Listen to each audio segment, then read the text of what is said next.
Hello students, welcome back to simple biology. Karnataka board ಅವರು release ಮಾಡಿರುವಂಥ question bank ಏನಿದೆ ಅದರಿಂದನೇ ನಾವು ಈ ಸಲ 90% ಕ್ವಶನ್ನ ಎಕ್ಸ್ಪೆಕ್ಟ್ ಮಾಡ್ಬೋದು. ಸೊ ಹಾಗಾಗಿ ನಾನು ಚಾಪ್ಟರ್ ವೈಸ್ ಎಲ್ಲ ಕ್ವಶನ್ಸ್ಗಳನ್ನ ಆದಷ್ಟು ಹೈ ವೇಟೇಜ್ ಇರುವಂಥ ಚಾಪ್ಟರ್ಗಳನ್ನ ನಾನು ತೊಗೊಂಡು ಕ್ವಶನ್ಸ್ಗೆ ಆನ್ಸರ್ಸ್ಗಳನ್ನ ಕ್ವಿಕ್ಕಾಗಿ ಹೇಳ್ತಾ ಇದ್ದೀನಿ. ಬಿಕಾಸ್ ಲಾಸ್ಟ್ ಮಿನಿಟ್ ಆಗಿರೋದ್ರಿಂದ ನಿಮಗೆ ರಿವಿಷನ್ ಮಾಡೋದಕ್ಕೆ ಎಲ್ಲ ಆನ್ಸರ್ಸ್ನು ನೀವೇ ಕುತ್ಕೊಂಡು ಹುಡ್ಕೋದಕ್ಕೆ ಟೈಮ್ ಸಿಗೋದಿಲ್ಲ ಅಂತ ಹೇಳಿ ನಾನೇ ಕ್ವಿಕ್ಕಾಗಿ ಎಲ್ಲ ಆನ್ಸರ್ಸ್ನ ಹೇಳ್ತಾ ಹೋಗ್ತಾ ಇದ್ದೀನಿ. ಈ ವಿಡಿಯೋ ನಿಮ್ಮ ಕ್ವಿಕ್ ರಿವಿಷನ್ಗೆ ಹೆಲ್ಪ್ ಆಗೋದಷ್ಟೇ ಅಲ್ಲ, ಆನ್ಸರ್ಸ್ ಏನು ಅಂತ ಕೂಡ ನಿಮಗೆ ಕ್ಲಾರಿಟಿ ಸಿಗುತ್ತೆ, ಹಾಗೆ ರಿವಿಷನ್ಗೆ ಹೆಲ್ಪ್ ಆಗುತ್ತೆ.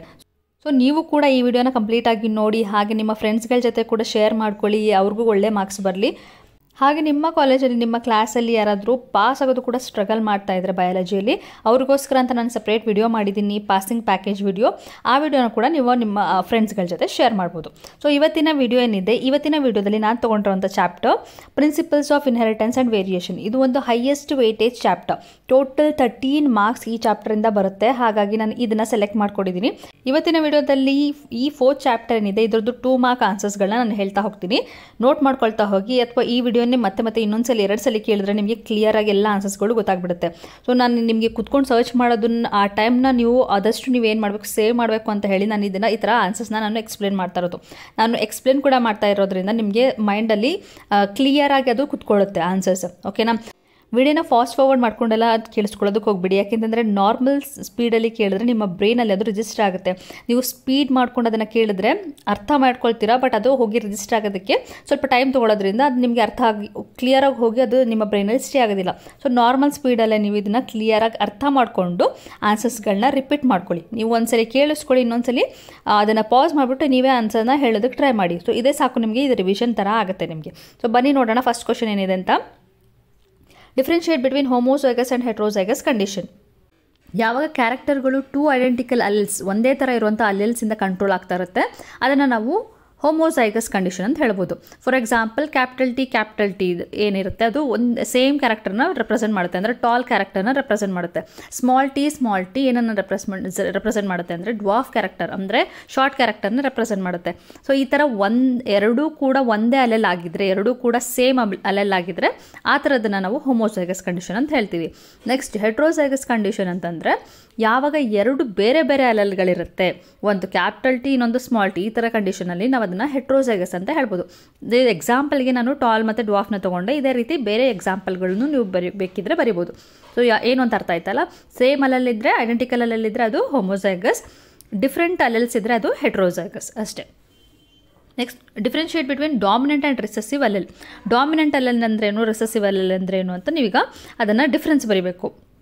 2 ಬೇರೆ ಬೇರೆ ಅಲೆಲ್ಗಳು ಒಟ್ಟಿಗೆ ಇದ್ದಾಗ, ಈಗ ಸಪೋಸ್ ಈಗ ಎಕ್ಸಾಂಪಲ್ ಆಗಿ ನೀವು ಟಾಲ್ ಮತ್ತು ಡ್ವಾರ್ಫ್ ಕ್ಯಾರೆಕ್ಟರ್ನ ತೊಗೊಂಡ್ರೆ ಕ್ಯಾಪಿಟಲ್ ಟಿ ಸ್ಮಾಲ್ ಟಿ ಅಂತ ತೊಗೊಳ್ಬೋದು. ಅದೇ ರೀತಿ ನೀವು ಯಾವುದೇ ಕ್ಯಾರೆಕ್ಟರ್ನ ತೊಗೊಂಡ್ರೂ 2 ಡಿಫ್ರೆಂಟ್ ಅಲೆಲ್ ಇರುತ್ತಲ್ವ. ಸೊ ಆ 2 ಡಿಫ್ರೆಂಟ್ ಅಲೆಲ್ಗಳು ಒಟ್ಟಿಗೆ ಇದ್ದಾಗ ಯಾವುದು ಅದ್ರ ಕ್ಯಾರೆಕ್ಟರ್ನ ಎಕ್ಸ್ಪ್ರೆಸ್ ಮಾಡುತ್ತೆ ಅದು ಡಾಮಿನೆಂಟ್. ಈಗ 2 ಇದೆ, ಕ್ಯಾಪಿಟಲ್ ಟಿನೂ ಇದೆ ಸ್ಮಾಲ್ ಟಿನೂ ಇದೆ, ಬಟ್ ಯಾವುದು 2 ಇರುವಾಗ ಯಾವುದು ಡಾಮಿನೆಂಟ್ ಆಗಿರುತ್ತೆ, ಟಾಲ್ ಕ್ಯಾರೆಕ್ಟರು ಡಾಮಿನೆಂಟ್ ಆಗಿರುತ್ತೆ. ಸೊ ಡಾಮಿನೆಂಟ್ ಅಂತಂದರೆ ಯಾವುದು ಎಕ್ಸ್ಪ್ರೆಸ್ ಮಾಡುತ್ತೆ ಅದರ ಕ್ಯಾರೆಕ್ಟರ್ನ ಅದನ್ನು ನಾವು ಡಾಮಿನೆಂಟ್ ಅಂತ ಹೇಳ್ತೀವಿ. ಯಾವುದು ಎಕ್ಸ್ಪ್ರೆಸ್ ಮಾಡಲ್ಲ ಅದು ರಿಸೆಸಿವ್ ಆಗುತ್ತೆ. ಯಾವ ಕಂಡೀಷನಲ್ಲಿ 2 ಇದ್ದಾಗ. ರಿಸೆಸಿವ್ ಅಂದರೆ ಯಾವ ಒಂದು ಅಲ್ಲೆಲ್ಲ ಡಾಮಿನೆಂಟ್ ಅಲ್ಲಿಂದ ಸಪ್ರೆಸ್ ಆಗಿಬಿಡುತ್ತೆ, ಅದರದ್ದು ಕ್ಯಾರೆಕ್ಟರ್ನ ಎಕ್ಸ್ಪ್ರೆಸ್ಸೇ ಮಾಡೋಕ್ಕಾಗ್ತಾ ಇಲ್ಲ ಅದಕ್ಕೆ. ಅದರ ಕ್ಯಾರೆಕ್ಟರ್ ಏನು ಶಾರ್ಟ್, ಅಂದರೆ ನಾವು ತೊಗೊಂಡ್ರೆ ಎಕ್ಸಾಂಪಲ್ ಟಾಲ್ ಮತ್ತು ಡ್ವಾರ್ಫ್ನ ತೊಗೊಂಡಾಗ 2 ಸ್ಮಾಲ್ ಟಿ ಇದ್ದಾಗಲೇ ಡ್ವಾರ್ಫ್ ಕ್ಯಾರೆಕ್ಟರ್ ಬರ್ತಾ ಇರೋದು. ಒಂದು ಕ್ಯಾಪಿಟಲ್ ಟಿ ಇದ್ರೂ ಅದರ ಕ್ಯಾರೆಕ್ಟರೇ ಬರಲ್ಲ. ಸೊ ಇಟ್ ಮೀನ್ಸ್ ಅದು ಒಂದು ಡಾಮಿನೆಂಟ್ ಇದ್ದರೆ ಇನ್ನೊಂದು ಏನಾಗ್ತಿದೆ ಅದು ಅದರದ್ದು ಕ್ಯಾರೆಕ್ಟರ್ನ ಎಕ್ಸ್ಪ್ರೆಸ್ಸೇ ಮಾಡ್ತಾ ಇಲ್ಲ. ಸೊ ಆ ಥರ ಕಂಡೀಷನ್ನ ನಾವು ರಿಸೆಸಿವ್ ಅಂತ ಹೇಳ್ತೀವಿ. ಸೊ ಯೂಶ್ವಲಿ ನಾವು ಸ್ಮಾಲ್ ಲೆಟರಿಂದ ಇದನ್ನು ಡಿನೋಟ್ ಮಾಡ್ತೀವಿ. ಸೊ ಸಿಂಪಲ್ ಆಗಿ ನೀವು ಹೇಗೆ ಬರೀಬೋದು ಡಾಮಿನೆಂಟಿಗೆ, the alleles which when the 2 alleles are together, one which will express its character, it's called dominant. One which is suppressed by the dominant allele, it is called recessive ಅಂತ ಬರೀಬೋದು. Next question, what is test cross? Right it's significance. So test cross ಅಂದ್ರೇನು, ಅದರದ್ದು significance ಏನು ಅಂತ ಬರೀಬೇಕೀಗ. So test cross ಅಂದ್ರೇನು, ಯಾವಾಗ F1 generation ಹೈಬ್ರಿಡ್ನ ತೊಗೊಂಡು ಒಂದು ರಿಸೆಸಿವ್ ಪ್ಯಾರೆಂಟ್ ಜೊತೆ ನಾವು ಅದನ್ನು ಕ್ರಾಸ್ ಮಾಡ್ತೀವಿ, ಅದನ್ನು ಟೆಸ್ಟ್ ಕ್ರಾಸ್ ಅಂತ ಹೇಳ್ತೀವಿ. ಸೊ F1 ಪ್ಲಾಂಟ್ನ ತೊಗೊಂಡು ಒಂದು ರಿಸೆಸಿವ್ ಪ್ಲಾಂಟ್ ಜೊತೆ ಕ್ರಾಸ್ ಮಾಡಿದಾಗ ಆ ಕ್ರಾಸ್ನ ನಾವು ಟೆಸ್ಟ್ ಕ್ರಾಸ್ ಅಂತ ಕರಿತೀವಿ. ಯಾಕೆ ಮಾಡ್ತಿದ್ದೀವಿ ಇದನ್ನು ಅಂತಂದರೆ, ಸಪೋಸ್ ನಮ್ಗೆ ಯಾವುದೋ ಒಂದು ಪ್ಲಾಂಟ್ ಸಿಗುತ್ತೆ, ಆ ಪ್ಲಾಂಟ್ ನಮಗೀಗ ಜೀನೋಟೈಪ್ ಗೊತ್ತಾಗಬೇಕು. ಆ ಪ್ಲಾಂಟಲ್ಲಿ 2 ಹೋಮೋಸೈಗಸ್ ಕಂಡೀಷನ್ ಇದೆಯಾ ಅಥವಾ ಹೆಟ್ರೋಸೈಗಸ್ ಕಂಡೀಷನ್ ಇದೆಯಾ ಅಂತ ನಾವು ಕಂಡುಹಿಡಬೇಕು. ಸೊ ಅಂಥ ಕಂಡೀಷನಲ್ಲಿ ನಮಗೆ ಗೊತ್ತಾಗೋದು ಹೇಗೆ ಅಂತಂದರೆ, ಆ ಪ್ಲಾಂಟ್ದು F1 ಹೈಬ್ರಿಡ್ನ ತೊಗೊಂಡು ನಾವು ರಿಸೆಸಿವ್ ಪ್ಯಾರೆಂಟ್ ಜೊತೆ ಅದನ್ನು ನಾವು ಕ್ರಾಸ್ ಮಾಡಿದಾಗ ನಮಗೆ ಗೊತ್ತಾಗುತ್ತೆ. Next question number 4, state the law of segregation and law of independent assortment. So ಎರಡು ಏನು ಲಾಗಳನ್ನ ಕೊಟ್ಟಿದ್ದಾರೆ ಅದರದ್ದು ಸ್ಟೇಟ್ಮೆಂಟ್ಗಳನ್ನ ಬರೀಬೇಕು. ಈಗ ನಿಮ್ಮ ಟೆಕ್ಸ್ಟ್ ಬುಕ್ಕಲ್ಲಿ ನಿಮಗೆ ಸಿಂಪಲ್ ವೇಯಲ್ಲಿ ನಿಮ್ಗೆ ಅರ್ಥ ಮಾಡ್ಕೊಳ್ಳೋಕ್ಕಾಗುತ್ತೆ ಅಂದರೆ ಮಾಡ್ಕೊಳ್ಳಿ, ಇಲ್ಲಾಂದರೆ ನಾನಿಲ್ಲಿ ನಿಮಗೆ ಇನ್ನೂ ಈಸಿಯಾಗಿ ಕೊಟ್ಟಿದ್ದೀನಿ ಇಲ್ಲಿ ಸ್ಟೇಟ್ಮೆಂಟ್ನ. ಸೊ ಲಾ ಆಫ್ ಸೆಗ್ರಿಗೇಷನ್ಗೆ ನೀವೇನು ಬರಿಬೋದು ಅಂತಂದರೆ, law of segregation it is when the alleles do not show the blending. Okay, ಇದು ಬ್ಲೆಂಡ್ ಆಗಲ್ಲ, ಎರಡು ಕ್ಯಾರೆಕ್ಟರ್ಗಳೇನಾಗುತ್ತೆ ಅದು ಬ್ಲೆಂಡ್ ಆಗಲ್ಲ. ಬ್ಲೆಂಡ್ ಆಗದೆ ಏನು ಮಾಡುತ್ತೆ, ಗ್ಯಾಮೆಟ್ ಫಾರ್ಮೇಷನ್ ಆಗುವಾಗ ಅದು ಸಪ್ರೇಟ್ ಆಗುತ್ತೆ. ಸೊ ಬ್ಲೆಂಡ್ ಆಗದೆ ಅದರ ಕ್ಯಾರೆಕ್ಟರ್ಗಳನ್ನ ಸಪ್ರೇಟ್ ಮಾಡ್ಕೊಂಡು ಗ್ಯಾಮೆಟ್ಸ್ಗಳೇನಾಗುತ್ತೆ ಸಪ್ರೇಟ್ ಆಗಿಬಿಡುತ್ತಲ್ಲ. ಸೊ ಆ ಕಂಡೀಷನ್ನ ನಾವೇನು ಹೇಳ್ತೀವಿ, ಸೆಗ್ರಿಗೇಷನ್ ಅಂತ ಹೇಳ್ತೀವಿ. ಸೊ ನೀವು ಡಿಫೈನ್ ಮಾಡೋದಕ್ಕೆ ಈಸಿಯಾಗಿ ನಾನು ಇಲ್ಲಿ ಏನು ಕೊಟ್ಟಿದ್ದೀನಿ ಅಂದರೆ, the alleles do not show any blending and two alleles during gamete formation segregate each other such that every gamete receives only one of the two factor. So ಒಂದು ಫ್ಯಾಕ್ಟರ್ ಮಾತ್ರ ಸಿಗೋ ಥರ ಇದು ಸೆಗ್ರಿಗೇಟ್ ಆಗುತ್ತಲ್ಲ, ಇದನ್ನು ನಾವೇನು ಹೇಳ್ತೀವಿ, ಲಾ ಆಫ್ ಸೆಗ್ರಿಗೇಷನ್ ಅಂತ ಹೇಳ್ತೀವಿ. Next coming to the law of independent assortment. Independent assortment ಅಂದರೆ ಏನರ್ಥ, ಇಂಡಿಪೆಂಡೆಂಟ್ ಎರಡು ಕ್ಯಾರೆಕ್ಟರ್ಗಳನ್ನ, ಇಲ್ಲಿ ಯೂಶಲಿ ಡೈಹೈಬ್ರಿಡ್ ಕ್ರಾಸ್ಗೆ ಈ ಲಾ ಬರೋದು. ಸೊ ಡೈಹೈಬ್ರಿಡ್ ಕ್ರಾಸಲ್ಲಿ ಎರಡು ಕ್ಯಾರೆಕ್ಟರ್ಗಳನ್ನ ಸೆಲೆಕ್ಟ್ ಮಾಡ್ಕೊಂಡಿರ್ತೀವಲ್ವಾ. ಸೊ ಎರಡು ಕ್ಯಾರೆಕ್ಟರ್ಗಳೇನಿರುತ್ತೆ ಅದು ಎರಡೂ ಇಂಡಿಪೆಂಡೆಂಟ್ ಆಗಿ ಅದರ ಕ್ಯಾರೆಕ್ಟರ್ನ ಅದು ಶೋ ಮಾಡ್ತಿರುತ್ತೆ. ರೌಂಡ್ ಕ್ಯಾರೆಕ್ಟರ್ ಏನಿದೆ ಅಂದರೆ ಶೇಪ್ ಏನಿರುತ್ತೆ, it will not affect the colour. ಈಗ ಗ್ರೀನ್ ಮತ್ತು ಯೆಲ್ಲೋ ಎರಡು ಕಲರ್ಗಳು, ರೌಂಡ್ ಮತ್ತು wrinkled shape. So colour will not affect the shape. So ಅದನ್ನು ನಾವು ಈಗ ಸಿಂಪಲ್ ವೇಯಲ್ಲಿ ಹೇಗೆ ಡಿಫೈನ್ ಮಾಡ್ಬೋದು ಅಂತಂದರೆ, when the alleles for more than two contrasting characters are brought together in F1 hybrid without blending, they assort independently by one another. ಅಂದರೆ ಎರಡೂ ಒಂದಕ್ಕೊಂದು without blending, ಏನು ಬ್ಲೆಂಡ್ ಆಗದೆ F2 ಜನ್ರೇಷನಲ್ಲಿ ಏನಾಗುತ್ತೆ ಅದು ಗ್ಯಾಮೆಟ್ಸ್ನ ಫಾರ್ಮ್ ಮಾಡುತ್ತೆ. ಸೊ ಫಾರ್ ಎಕ್ಸಾಂಪಲ್, ಈಗ ನೀವು ಗ್ಯಾಮೆಟ್ಸ್ಗಳನ್ನ ಬರೆಯುವಾಗ ನೀವೇನು ಬರೆದಿರ್ತೀರ, RY ಅಂತ ಬರೆದಿರ್ತೀರ. R ಇಸ್ ವಾಟ್, ರೌಂಡ್ ಅಲ್ವಾ, ಅದು shape. Y is what, yellow colour.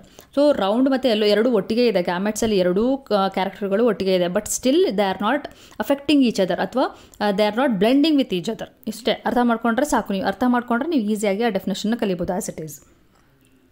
Next question number 5, what is incomplete dominance, give an example. Incomplete dominance ಅಂದರೆ ಏನು, ಅದು ಮತ್ತು ಅದರದ್ದು ಎಕ್ಸಾಂಪಲ್.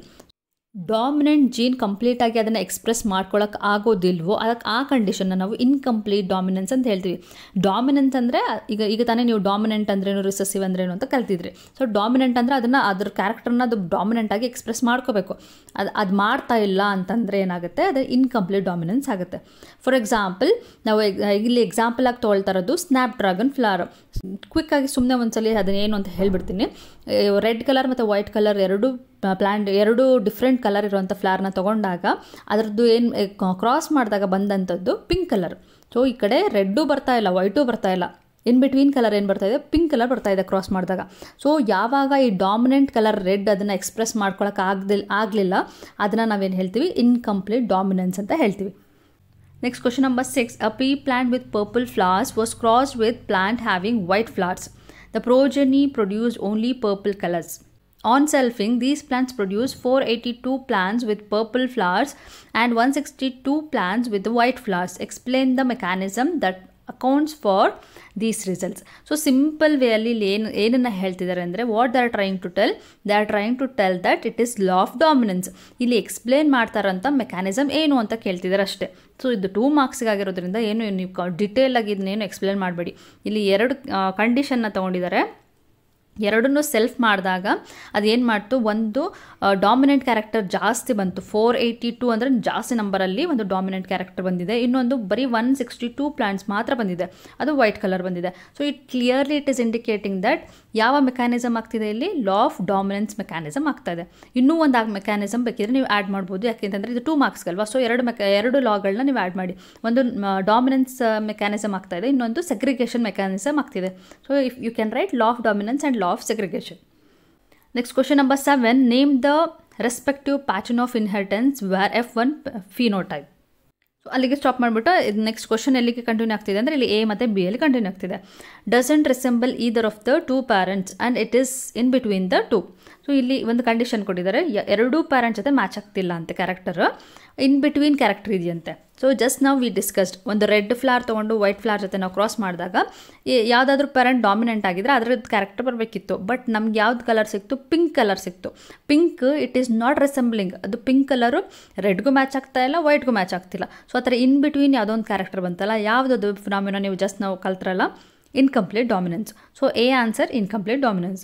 ನೆಕ್ಸ್ಟ್ ಬಿಗೆ resembles only one of the two parents. So ಯಾವುದೋ ಒಂದು ಪ್ಯಾರೆಂಟ್ನ ಮಾತ್ರ ರಿಸೆಂಬಲ್ ಆಗುತ್ತೆ, ಇನ್ನೊಂದು ಪ್ಯಾರೆಂಟ್ನ ರಿಸೆಂಬಲ್ ಆಗ್ತಾ ಇಲ್ವಂತೆ. ಅದು ಯಾವುದ್ರಲ್ಲಿ ಆಗುತ್ತೆ ಹೇಳಿ, ಟಾಲ್ ಮತ್ತು ಡ್ವಾಫ್ ಎರಡು ಪ್ಲ್ಯಾಂಟ್ಗಳನ್ನ ತೊಗೊಂಡಾಗ ಅದರಲ್ಲಿ F1 ಜನ್ರೇಷನಲ್ಲಿ ಬರೀ ಟಾಲ್ ಪ್ಲ್ಯಾಂಟ್ ಬಂತಲ್ವಾ. ಸೊ ಟಾಲ್ ಪ್ಯಾರೆಂಟ್ನ ಮಾತ್ರ ಅದು ರಿಸೆಂಬಲ್ ಮಾಡ್ತಾ ಇದೆ. ಸೊ ಈ ಥರ ಕ್ಯಾರೆಕ್ಟರ್ನ ನಾವೇನು ಹೇಳ್ತೀವಿ, ಕಂಪ್ಲೀಟ್ ಡಾಮಿನೆನ್ಸ್ ಅಂತ ಹೇಳ್ತೀವಿ. ನೀವು ಕಂಪ್ಲೀಟ್ ಡಾಮಿನೆನ್ಸ್ ಅಂತನಾದರೂ ಬರಿಬೋದು ಅಥವಾ ಡಾಮಿನೆನ್ಸ್ ಅಂತನಾದರೂ ಬರಿಬೋದು. Next, what is codominance? Give an example. Dominance ಅಂದರೆ ನಿಮಗೆ ಗೊತ್ತು, ಇಲ್ಲಿ ಕೋ ಅಂತ ಬಂದಾಗ ಯಾವುದೋ ಎರಡನ್ನು ಸೇರಿಸ್ಕೊಂಡು ಡಾಮಿನೆನ್ಸ್ ಅಂತ ಹೇಳ್ತಿದ್ದಾರೆ ಅಂತ ಇಲ್ಲೇ ಕ್ಲೂ ಸಿಕ್ತು ನಿಮಗೆ. ಸೊ ಇಲ್ಲಿ ಏನು ಹೇಳಕ್ಕೆ ಟ್ರೈ ಮಾಡ್ತಿದ್ದಾರೆ ಈ ಕೋಡಾಮಿನೆನ್ಸಲ್ಲಿ ಅಂದರೆ, ಎರಡು ಕ್ಯಾರೆಕ್ಟರ್ಗಳನ್ನ ನೀವು ತೊಗೊಂಡಾಗ ಎರಡೂ ಕ್ಯಾರೆಕ್ಟರ್ಗಳು ಡಾಮಿನೆಂಟ್ ಆಗಿ ಎರಡೂ ಕ್ಯಾರೆಕ್ಟರ್ ಎಕ್ಸ್ಪ್ರೆಸ್ ಆಗ್ತಿದ್ರೆ ಅದನ್ನು ನಾವೇನು ಹೇಳ್ತೀವಿ, ಕೋಡಾಮಿನೆನ್ಸ್ ಅಂತ ಹೇಳ್ತೀವಿ. ಇಲ್ಲಿವರೆಗೂ ನೀವು ಕಲ್ತಿದ್ದ ಎಕ್ಸಾಂಪಲ್ ಎಲ್ಲ ಒಂದು ಮಾತ್ರ ಎಕ್ಸ್ಪ್ರೆಸ್ ಆಗ್ತಿತ್ತು, ಅದು ಡಾಮಿನೆಂಟ್ ಆಗಿರ್ತಿತ್ತು. ಬಟ್ ಈಗ ಬರ್ತಾ ಇರೋಂಥ ಎಕ್ಸಾಂಪಲ್ ಏನು, ಎರಡೂ ಎಕ್ಸ್ಪ್ರೆಸ್ ಆಗ್ತಿದೆಯಂತೆ. ಸೊ ಯಾವುದದು ಎಕ್ಸಾಂಪಲ್ ಅಂತಂದರೆ AB blood group. AB blood ಗ್ರೂಪಲ್ಲಿ ನಿಮಗೆ ಒಂದು ಅಲೆಲ್ ಇದೆ which is representing A, one more allele is there which is representing B. ಎರಡೂ ಒಟ್ಟಿಗೆ ಇದ್ದಾಗ AB ಬ್ಲಡ್ ಗ್ರೂಪ್ ಬರ್ತಿದೆ. ಅಂದರೆ ಯಾವುದು ಬಿಟ್ಕೊಡ್ತಾ ಇಲ್ಲ, ನೀನು A ಬ್ಲಡ್ ಗ್ರೂಪೇ ಆಗ್ಬಿಡು ಅಥವಾ ನೀನು B ಬ್ಲಡ್ ಗ್ರೂಪ್ ಆಗ್ಬಿಡು ಅಂತ ಬಿಟ್ಕೊಡ್ತಾ ಇಲ್ಲ. ಸಪ್ರೇಟಾಗಿ ಇನ್ನೊಂದು AB ಬ್ಲಡ್ ಗ್ರೂಪ್ನ ಫಾರ್ಮ್ ಮಾಡ್ತಾ ಇದೆ. ಸೊ ಇದನ್ನು ನಾವೇನು ಹೇಳ್ತೀವಿ, ಒಟ್ಟಿಗೆ ಮ್ಯೂಚುವಲ್ ಅಂಡರ್ಸ್ಟ್ಯಾಂಡಿಂಗಲ್ಲಿ ಇಬ್ಬರೂ ಸೇರಿಕೊಂಡು ಅದು ಎರಡೂ ಕ್ಯಾರೆಕ್ಟರ್ಗಳು ಸೇರಿಕೊಂಡು ಒಂದು ಡಾಮಿನೆಂಟ್ ಕ್ಯಾರೆಕ್ಟರ್ನ ಪ್ರೊಡ್ಯೂಸ್ ಮಾಡ್ತಿದೆಯಲ್ಲ AB ಬ್ಲಡ್ ಗ್ರೂಪ್. ಸೊ ಅದನ್ನು ನಾವೇನು ಹೇಳ್ತೀವಿ, ಕೋಡಾಮಿನೆನ್ಸ್. ಎರಡೂ ಅಲೆಲ್ಗಳು ಕೂಡ they are expressing themself. Example ನಾನು ಹೇಳಿದ್ದೀನಿ AB blood group.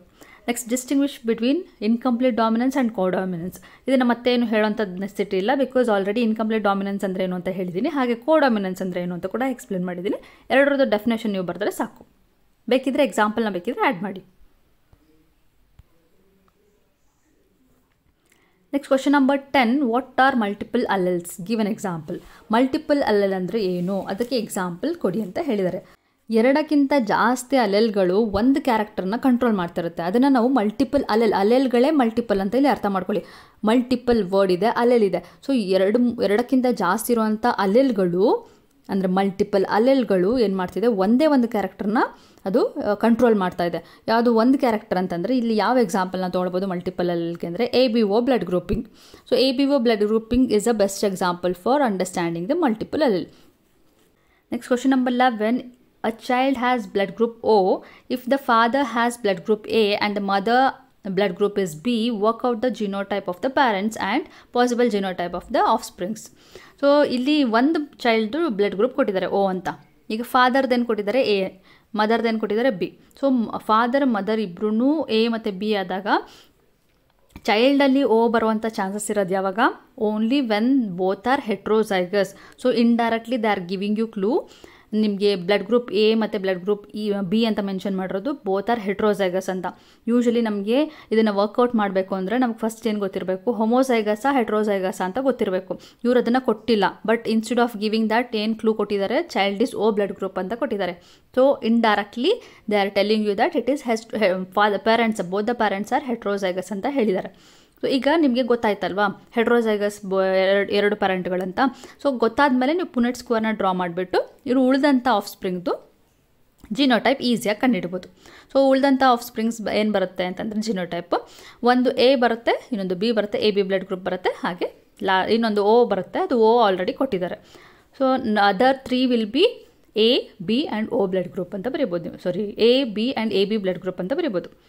Next question number 12, what is polygenic inheritance? Polygenic inheritance ಅಂದರೆ ಏನು ಮತ್ತು ಅದಕ್ಕೆ ಎಕ್ಸಾಂಪಲ್. ಯೂಶಲಿ ಸ್ಟೂಡೆಂಟ್ಸ್ ಏನು ಮಾಡ್ತಾರೆ, ಈ ಮಲ್ಟಿಪಲ್ ಅಲೆಲ್ಗೆ ಮತ್ತು ಪಾಲಿಜಿನಿಕ್ಗೆ ಕನ್ಫ್ಯೂಸ್ ಮಾಡ್ಕೊಂಡ್ಬಿಡ್ತಾರೆ. ಬಟ್ ಅಲ್ಲೇ ಹೆಸರಲ್ಲೇ ಇರುತ್ತೆ ಏನದು ಅಂತ. ಸೊ ನೀವು ಜಸ್ಟ್ ಆ ಡೆಫಿನೇಷನ್ ಅದು ಹೆಸರೇನಿದೆಯಲ್ಲ, ಪಾಲಿಜಿನಿಕ್. ಪಾಲಿ ಅಂದ್ರೇನು, ಪಾಲಿ ಅಂದರೆ ಮೆನಿ, ಜೀನಿಕ್ ಅಂತಂದರೆ ಜೀನ್ಸ್ ಬಗ್ಗೆ ಹೇಳ್ತಿದ್ದಾರೆ ಇಲ್ಲಿ. ಸೊ ಜೀನ್ಸ್ ಯಾವಾಗ ಜಾಸ್ತಿ ಇರುತ್ತೆ, more than 1 jeans, more than 2 jeans ಅಂತ ಬೇಕಿದ್ರೆ ಬರೀಬೋದು ನೀವು. ಮೋರ್ ದ್ಯಾನ್ 2 ಜೀನ್ಸ್ ಯಾವಾಗ ಒಂದು ಕ್ಯಾರೆಕ್ಟರ್ನ ಕಂಟ್ರೋಲ್ ಮಾಡ್ತಾ ಇರುತ್ತೆ, ಆ ಕಂಡೀಷನ್ನ ನಾವು ಪಾಲಿಜಿನಿಕ್ ಅಂತ ಹೇಳ್ತೀವಿ.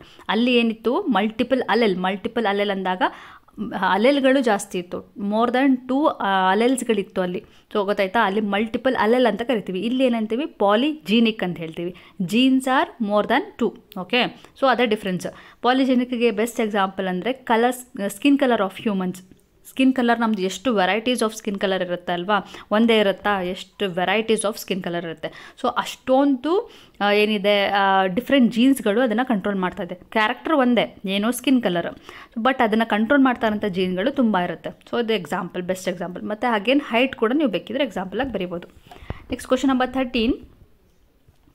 ABO blood grouping in human population exhibits 4 possible phenotypes from 6 different genotypes. So ಈಗ ABO ಬ್ಲಡ್ ಗ್ರೂಪಿಂಗ್ ಬಗ್ಗೆ ಎಲ್ಲರಿಗೂ ಗೊತ್ತು. ನಮಗೆ 4 ಬ್ಲಡ್ ಗ್ರೂಪ್ ಇದೆ. A blood group, B blood group, AB blood group ಮತ್ತು O ಬ್ಲಡ್ ಗ್ರೂಪ್. ಅದನ್ನು ಕಂಟ್ರೋಲ್ ಮಾಡ್ತಾರಂಥ ಜಿನೋಟೈಪ್ನ ನಾವು ಇದನ್ನ ಕನ್ಸಿಡರ್ ಮಾಡಿದ್ರೆ IA, IB, ಸ್ಮಾಲ್ i ಈ 3 ಅದನ್ನು ಕಂಟ್ರೋಲ್ ಮಾಡ್ತಾ ಇದೆ. ಇವ್ರೇನು ಕೇಳ್ತಿದ್ದಾರೆ, explain different mechanism of inheritance involved in exhibiting the possibility of 4 phenotypes and 6 genotypes. So ಈ ಥರ ಏನಿದೆ, ಈ 4 ಡಿಫ್ರೆಂಟ್ ಫಿನೋಟೈಪ್ ಬರ್ತಿದೆಯಲ್ಲ, 4 ಯಾವುದು ನಮ್ಮ ಬ್ಲಡ್ ಗ್ರೂಪ್ಗಳೇ 4. ಜಿನೋಟೈಪ್ಸ್ ಎಷ್ಟಿದೆ, 6 ಡಿಫ್ರೆಂಟ್ ಜಿನೋಟೈಪ್ ಇದೆ. ಹೇಗೆ, ಒಂದು ಹೋಮೋಸೈಗಸ್ ಕಂಡೀಷನ್ ಇರುವಾಗ IA ಇತ್ತು, ಹೆಟ್ರೋಸೈಗಸ್ ಕಂಡೀಷನಲ್ಲಿದ್ದರೆ IA ಕ್ಯಾಪಿಟಲ್ A ಮತ್ತು IO.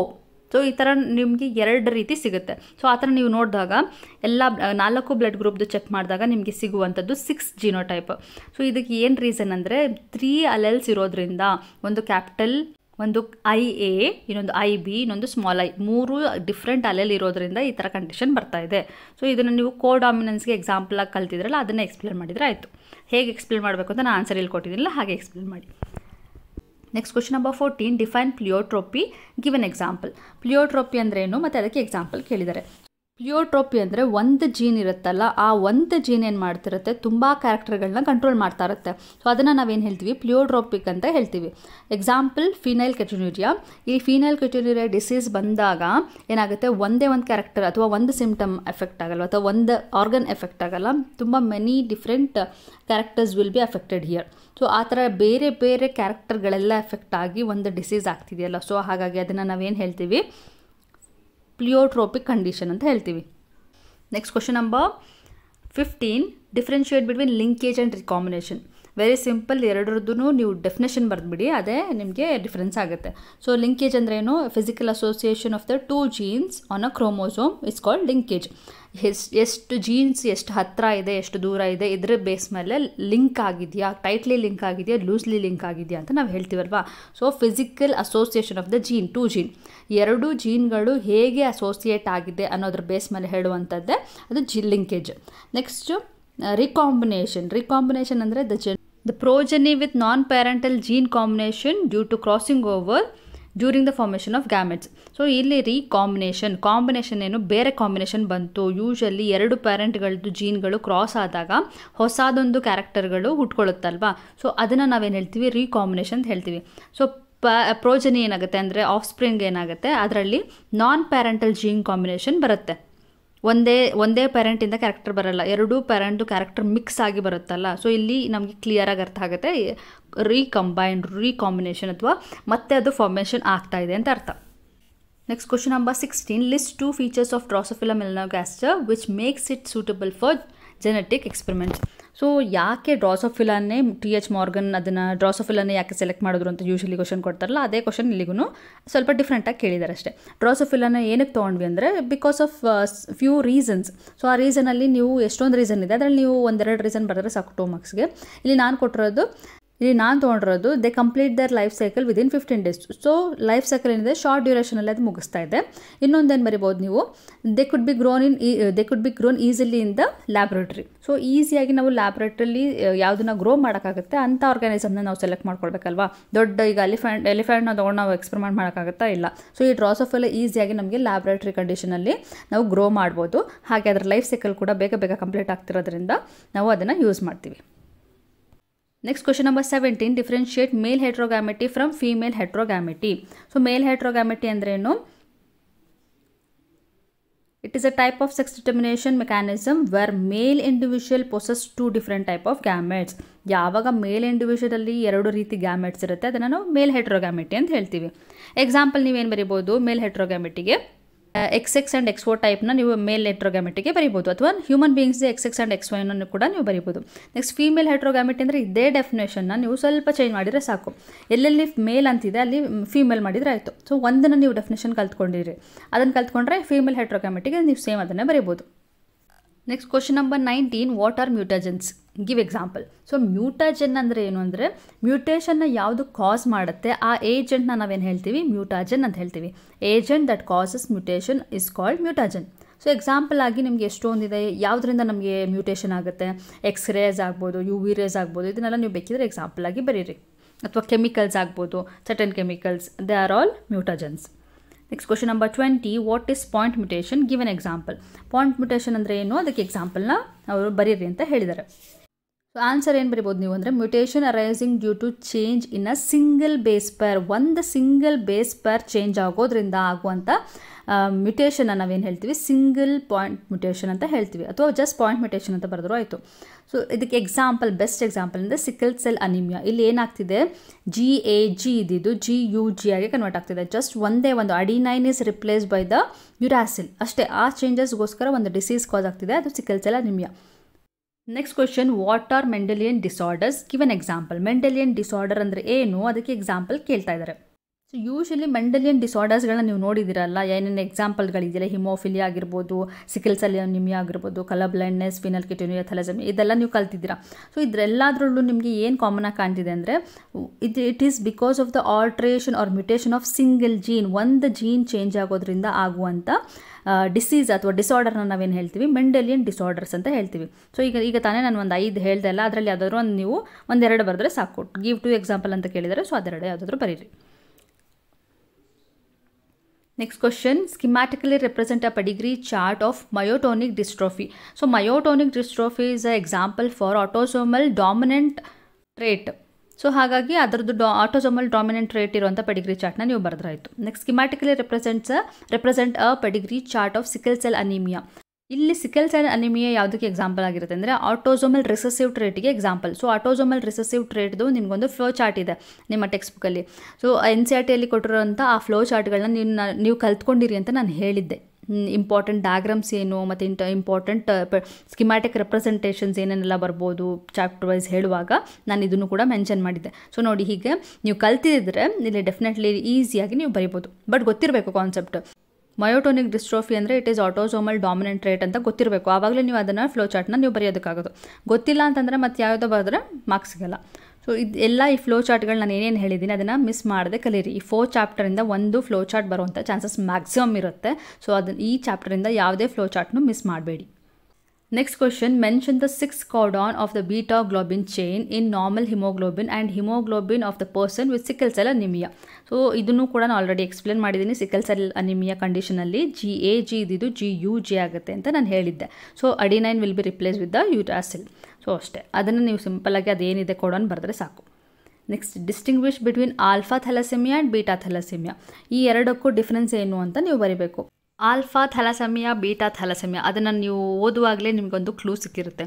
ಆಲ್ಫಾ ಮತ್ತು ಬೀಟಾ ಇದೆರಡೂ ಕೂಡ ಏನು, ಚೈನ್ಸ್ ಆಫ್ ಹಿಮೋಗ್ಲೋಬಿನ್. ಹಿಮೋಗ್ಲೋಬಿನಲ್ಲಿ 4 ಚೈನ್ ಇರುತ್ತೆ. ಅದರಲ್ಲಿ 2 alpha chain, 2 beta chain. Alpha ಚೈನಲ್ಲಿ ಏನಾದರೂ ಮ್ಯೂಟೇಷನ್ ಆಗಿದ್ದರೆ ಅದು ಆಲ್ಫಾ ಥ್ಯಾಲಸೆಮಿಯಾ ಆಗುತ್ತೆ. ಬೀಟಾ ಚೈನಲ್ಲಿ ಏನಾದರೂ ಆಗಿದ್ದರೆ ಅದು ಬೀಟಾ ಥ್ಯಾಲಸೆಮಿಯಾ ಆಗುತ್ತೆ. ಸೊ ಅಷ್ಟೇ. ನೀವು ಹೇಗೆ ಬರಿಬೋದು ಅಂದರೆ it is due to the mutation of the gene that codes for alpha chain ಅಂತ ಬರೀರಿ ಆಲ್ಫಾ ಥ್ಯಾಲಸೆಮಿಗೆ. ಬೀಟಾ ಥ್ಯಾಲಸೆಮಿಗೆ ಸೇಮ್ ಥಿಂಗ್ ಬರೆದು ಬೀಟಾ ಚೈನ್ ಅಂತ ಬರೆದ್ರೆ ಆಯಿತು. ಸೊ ಅಷ್ಟೇ, very simple. Next question number 26, what is aneuploidy? Give an example. Aneuploidy ಅಂದರೆ ಯಾವಾಗ ಕ್ರೋಮೋಸೋಮ್ ನಂಬರ್ ವೇರಿ ಆಗುತ್ತೆ, ಅಡಿಷನ್ ಅಥವಾ ಡಿಲೀಷನ್ ಆಗುತ್ತೆ, ಆ ಕಂಡೀಷನ್ನ ನಾವೇನು ಹೇಳ್ತೀವಿ, ಅನ್ಯೂಪ್ಲಾಯ್ಡಿ ಅಂತ ಹೇಳ್ತೀವಿ. ಎಕ್ಸಾಂಪಲ್ ಆಗಿ ನಿಮ್ಮ ಬುಕ್ಕಲ್ಲಿ ಡೌನ್ ಸಿಂಡ್ರೋಮ್ ಇದೆ, ಟರ್ನರ್ ಸಿಂಡ್ರೋಮ್ ಇದೆ, ಕ್ಲೆನೆಫೆಲ್ಟರ್ ಸಿಂಡ್ರೋಮ್ ಇದೆ, ಯಾವುದಾದ್ರೂ ಒಂದನ್ನು ನೀವು ಬರೀಬೋದು. Next question, what is polyploidy? Give an example. ಈಗ ಅನ್ಯೂಪ್ಲಾಯ್ಡಿ ಬಗ್ಗೆ ಹೇಳಿದ್ವಲ್ವ, ಈಗ ಪಾಲಿಪ್ಲಾಯ್ಡಿ, ಪಾಲಿ ಅಂತ ಒಂದು ತಕ್ಷಣ ಏನು ಅರ್ಥ ಆಯಿತು ನಿಮಗೆ? ಪಾಲಿ ಅಂದರೆ ಮೆನಿ. ಸೊ ಇಲ್ಲಿ ಕಂಪ್ಲೀಟ್ ಒಂದು ಸೆಟ್ ಇರುತ್ತೆ. ಈಗ ಹ್ಯೂಮನ್ ಬೀಯಿಂಗ್ಸ್ ಎಕ್ಸಾಂಪಲ್ ತೊಗೊಳ್ಳೋಣ. ಹ್ಯೂಮನ್ ಬೀಯಿಂಗ್ಸಲ್ಲಿ ನಮಗೆ ಟೋಟಲ್ ಎಷ್ಟಿದೆ ಕ್ರೋಮೋಸೋಮ್ ನಂಬರ್? ಟೋಟಲ್ 46 ಇದೆ. ಇದು ಒಂದು ಸೆಟ್ ಆಯಿತಾ. ಈ ಥರ ಒಂದು ಕಂಪ್ಲೀಟ್ ಸೆಟ್ ಇನ್ನೊಂದು ಎಕ್ಸ್ಟ್ರಾ ಆಗಿಬಿಟ್ರೆ 46 + 46 ಆಗಿಬಿಟ್ರೆ ಆ ಕಂಡೀಷನ್ನ ನಾವು ಪಾಲಿಪ್ಲಾಯ್ಡಿ ಅಂತ ಹೇಳ್ತೀವಿ. ಬಟ್ ಯೂಶ್ವಲಿ ಹ್ಯೂಮನ್ ಬೀಯಿಂಗ್ಸಲ್ಲಿ ಪಾಲಿಪ್ಲಾಯ್ಡಿ ಕಂಡೀಷನ್ ಕಾಣಿಸೋದೇ ಇಲ್ಲ. ಓಕೆ, ಪ್ಲಾಂಟ್ಸಲ್ಲಿ ಕಾಣಿಸುತ್ತೆ ಮತ್ತು ಕೆಲವೊಂದು ಅನಿಮಲ್ಸಲ್ಲಿ ಕಾಣಿಸುತ್ತೆ, ಎಲ್ಲದರಲ್ಲೂ ಆಗಲ್ಲ. ಮೆಜಾರಿಟಿ ಇದಾಗೋದು ಪ್ಲ್ಯಾಂಟ್ಸಲ್ಲಿ, ಅನಿಮಲ್ಸಲ್ಲಿ ತುಂಬ ಕಡಿಮೆ. ಫ್ಯೂ ಎಕ್ಸಾಂಪಲ್ಸ್ ಮಾತ್ರ ಇಲ್ಲಿ ಕೊಟ್ಟಿರೋದು, ಅದನ್ನು ನೀವು ನೋಡಿಕೊಂಡ್ರೆ ಸಾಕು. ಅನಿಮಲ್ಸಲ್ಲಿ ಪ್ಲ್ಯಾಂಟ್ಸಲ್ಲಿ ಬಂದರೆ ವೀಟ್ ಮತ್ತು ಸ್ಟ್ರಾಬೆರಿನ ಮೆನ್ಷನ್ ಮಾಡಿ. ಓಕೆ, ಅನಿಮಲ್ಸಲ್ಲಿ ಮೆನ್ಷನ್ ಮಾಡಬೇಡಿ, ಬಿಕಾಸ್ ಅನಿಮಲ್ಸಲ್ಲಿ ತುಂಬ ರೇರ್ ಆಗುತ್ತೆ. Next question, distinguish between aneuploidy and polyploidy. ಈಗ ತಾನೇ ನಾನು ಹೇಳಿದ್ದೀನಿ, ಸೊ ಅದನ್ನು ಮತ್ತೇನು ರಿಪೀಟ್ ಮಾಡೋಂಥ ನೆಸಿಟಿ ಇಲ್ಲ, ಅದು ಅರ್ಥ ಆಗಿದೆ ಅಲ್ವಾ. Next question number 29, right the genotype of. So ಇಲ್ಲಿ 2 ಕಂಡೀಷನ್ ಕೊಟ್ಬಿಟ್ಟು ಅದರದ್ದು ಜಿನೋಟೈಪ್ ಬರೀರಿ ಅಂತ ಹೇಳಿದ್ದಾರೆ. ಇಲ್ಲಿ ಫಸ್ಟ್ ನೀವು ಇದು ಹೇಗೆ ಬರೀಬೇಕು ಅಂತ ಅರ್ಥ ಮಾಡ್ಕೊಳ್ಳಿ. HbA ಮತ್ತು HbS ಬಗ್ಗೆ ನೀವು ಕಲ್ತಿರ್ತೀರ, ಸಿಕಲ್ ಸೆಲ್ ಅನಿಮಿಯಾ ಓದುವಾಗ ಇದ್ರ ಬಗ್ಗೆ ನೀವು ನೋಡಿರ್ತೀರ ಅಟ್ಲೀಸ್ಟ್. HbA ಅಂದರೆ ನಾರ್ಮಲ್ ಕಂಡೀಷನಲ್ಲಿ HbA ಬರಿತೀವಿ. ಎಸ್ ಅಂತ ಬರೆದ್ರೆ sickle cell, S for sickle cell ಅಂತ. ಓಕೆ, ಸೊ ಎಸ್ ಬರೆದಾಗ ನೀವು ಡಿಸೀಸ್ಡ್ ಅಂತ ಹೇಳ್ತೀರಾ. ಸೊ ಇಲ್ಲಿ ಇವ್ರು ಕೇಳ್ತಾ ಇರೋದು ಕ್ಯಾರಿಯರ್ ಆಗಿರಬೇಕು ಅಂತ. This is one of the recessive disease ಆಗಿರೋದ್ರಿಂದ ಏನು ಮಾಡಬೇಕು, ರಿಸೆಸಿವ್ ಕಂಡೀಷನೇ ಇರಬೇಕು. ಡಿಸೀಸ್ ಬರಬೇಕು ಅಂದರೆ ರಿಸೆಸಿವ್ ಕಂಡೀಷನೇ ಇರಬೇಕು. ಎರಡೂ ಕೂಡ ಎಸ್ ಆಗಿರಬೇಕು. HbS ಆಗಿದ್ರೆ ಮಾತ್ರ ಡಿಸೀಸ್ ಬರೋದು. ಒಂದು HbA ಒಂದು HbS ಇದ್ದರೆ ಅದು ಕ್ಯಾರಿಯರ್ ಆಗಿರ್ತಾರೆ. ಸೊ ಅಷ್ಟೇ. ಸೊ ಎಗೆ ಏನು ಬರೀತೀರಾ ನೀವು, HbA ಮತ್ತು HbS, because they are carriers.